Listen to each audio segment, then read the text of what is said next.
Let's go! To-take off na! So, ang mauna magte-take off ay ang mga big bike. And then next tayo. So, nasa first lane to take off.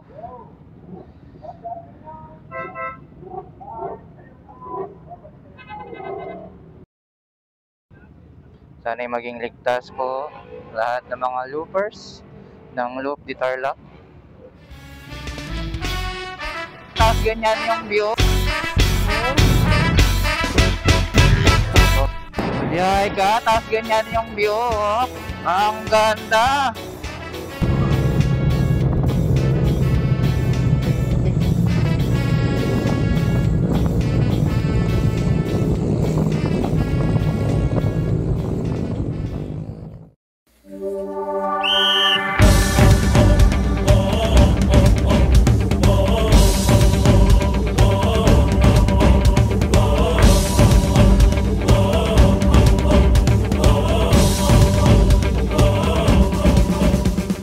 For today's adventure, mula sa Urdaneta, Pangasinan, ako'y naglakbay upang tuklasin ang puso ng Central Luzon, ang Tarlac.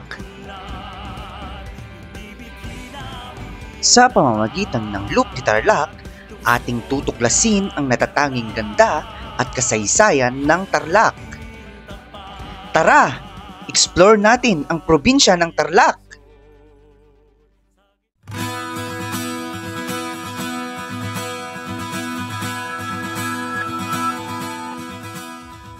Ang Tarlac ay isang lalawigan sa rehiyon ng Central Luzon sa Pilipinas.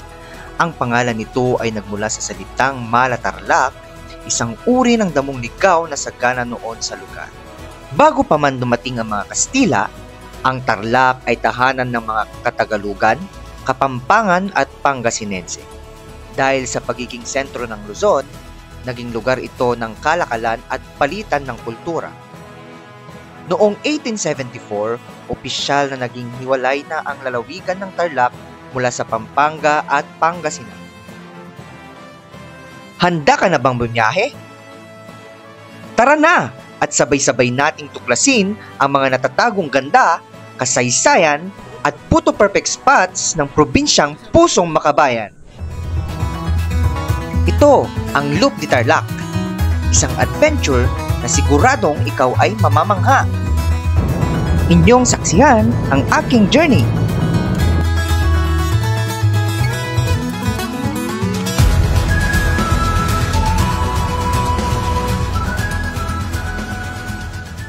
So yan guys,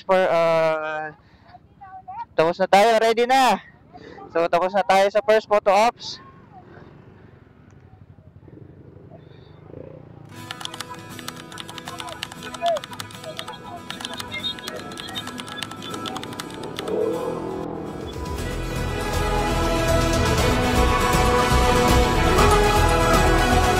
Nandito na tayo ngayon sa old DNR sa Hirona. So andito nagpipicture na si Mike Moto.